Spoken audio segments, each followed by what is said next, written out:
Assalamualaikum warahmatullahi wabarakatuh. Selamat pagi. Kembali kita akan bersama-sama mempelajari tema 2, subtema 1, pembelajaran 6.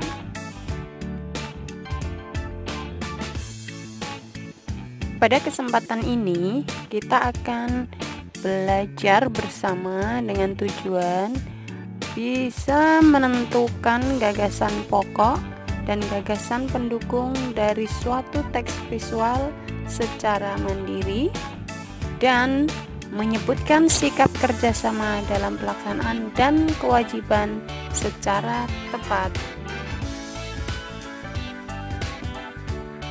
Anak-anak, kita telah mengenal tentang gagasan pokok dan gagasan pendukung pada pembelajaran yang telah lalu.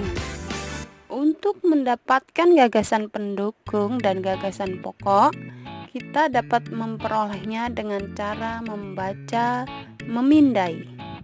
Membaca memindai disebut juga dengan membaca scanning, yaitu teknik membaca untuk memperoleh informasi tanpa membaca keterangan yang lain dengan cepat dan tepat.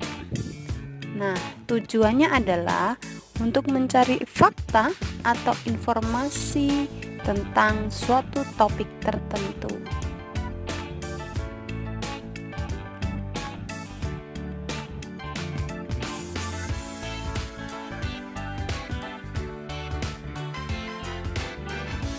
Mari kita baca bersama teks berjudul Kerbau. Hewan merupakan sumber daya alam yang banyak dimanfaatkan oleh manusia. Salah satunya kerbau. Kerbau memiliki tubuh yang besar. Kulit kerbau berwarna hitam dan memiliki ekor yang panjang. Habitat kerbau adalah di darat. Kerbau yang diternak biasanya ditempatkan di kandang. Manusia memanfaatkan kerbau untuk berbagai hal. Kerbau dimanfaatkan sebagai bahan pembuat pakaian atau alat musik. Daging kerbau dapat dikonsumsi. Tenaga kerbau dapat dimanfaatkan untuk membajak sawah. Sebagai sumber daya alam, kerbau dapat dilestarikan.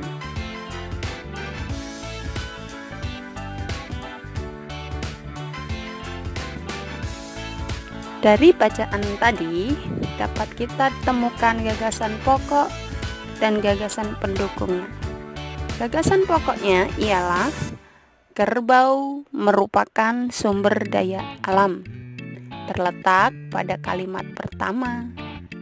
Sedangkan gagasan pendukung dapat kita temukan, yaitu pertama, ciri-ciri kerbau, terdapat pada kalimat kedua dan ketiga.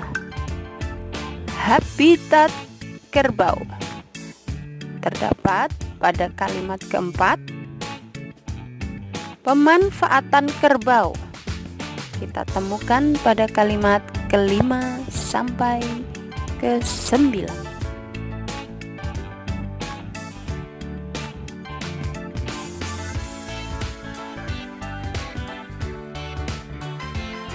Gagasan pokok dan gagasan pendukung terdapat pada setiap paragraf. Tentu anak-anak sudah sangat kenal dengan istilah paragraf. Paragraf adalah suatu kumpulan kalimat yang memiliki gagasan utama.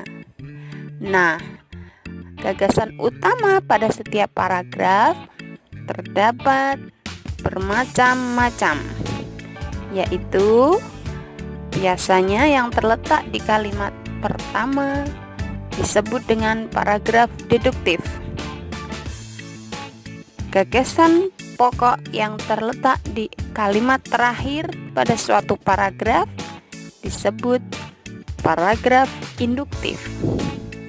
Sedangkan Gagasan pokok yang terletak di awal dan di akhir suatu paragraf disebut dengan paragraf campuran.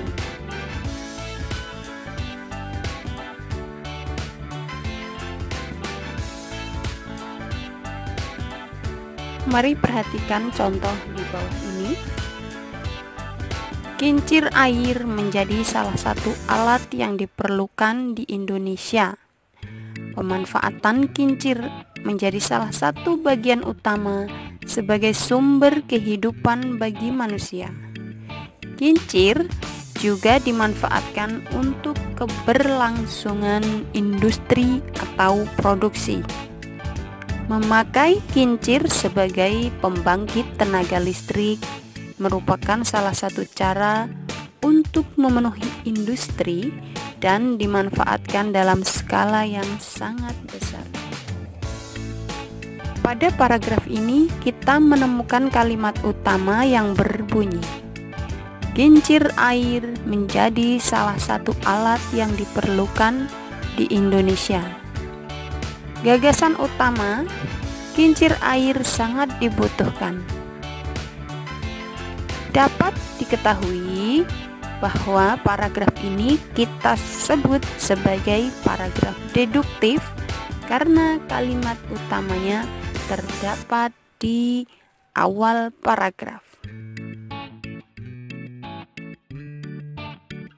Belajar di masa tua memerlukan usaha yang lebih karena daya tangkap yang dimiliki saat tua sudah berkurang. Selain itu, motivasi yang dimiliki sudah melemah karena terlalu banyak pikiran. Alasan itulah yang menggambarkan bahwa belajar di waktu tua seperti melukis di atas air.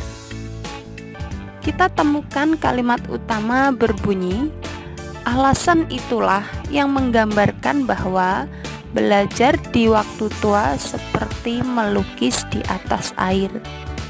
Dengan gagasan utamanya, belajar di waktu tua. Dapat kita simpulkan pada paragraf ini ialah merupakan jenis paragraf induktif karena kalimat utama maupun gagasan utamanya berada di akhir paragraf. Kita simak contoh yang ketiga. Apabila kita jarang mengkonsumsi sayuran hijau, bisa berakibat tidak baik bagi kesehatan. Pertama, kita rentan terkena penyakit. Kita bisa menderita anemia atau kekurangan darah. Karena kurangnya serat, kita juga mudah mengalami sembelit. Ternyata, jarang mengonsumsi sayuran hijau bisa berbahaya bagi tubuh kita.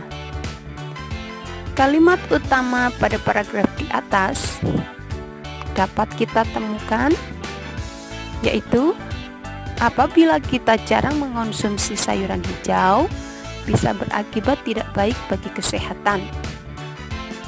Ternyata, jarang mengonsumsi sayuran hijau bisa berbahaya bagi tubuh kita. Gagasan utama dari paragraf tersebut, tidak mengkonsumsi sayuran dapat membahayakan bagi kesehatan tubuh manusia. Dari contoh tersebut, kita mendapatkan kesimpulan bahwa paragraf ini merupakan jenis paragraf induktif karena gagasan utamanya tercampur di awal dan di akhir paragraf.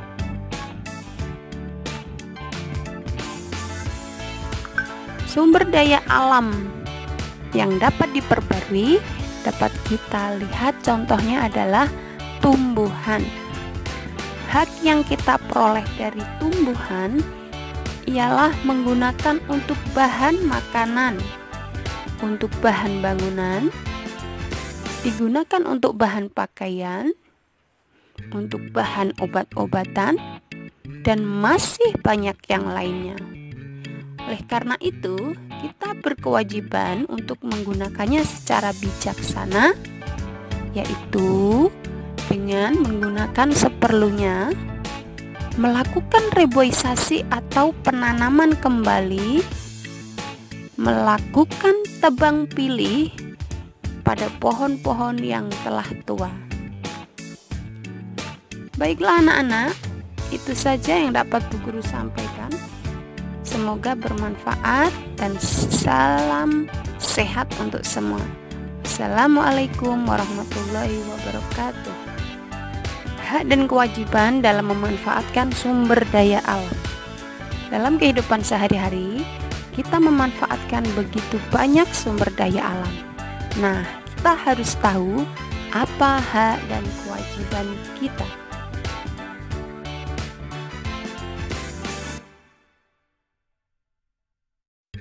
Sumber daya alam yang tidak dapat diperbarui, dapat kita lihat contohnya adalah minyak bumi. Hak yang dapat kita dapatkan dari minyak bumi adalah memanfaatkannya untuk mengisi bahan bakar kendaraan bermotor, menggunakan minyak bumi untuk menggerakkan mesin-mesin pabrik.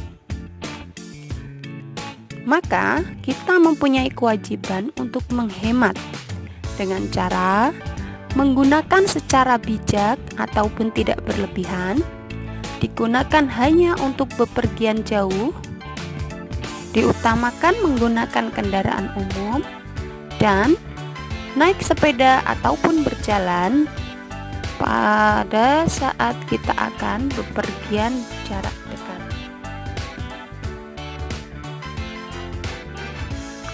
Sumber daya alam yang dapat diperbarui dapat kita lihat contohnya adalah tumbuhan.